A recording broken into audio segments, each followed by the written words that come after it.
One of the side effects of taking edibles is that I have the most random cravings, which I typically don't act on because I'm in bed already.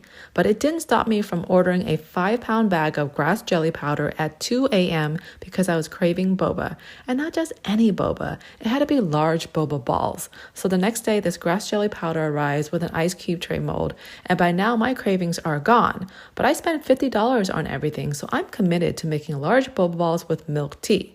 It was pretty easy to make. It was just water, sugar, grass jelly powder, and a little agar powder to make boba balls more firm.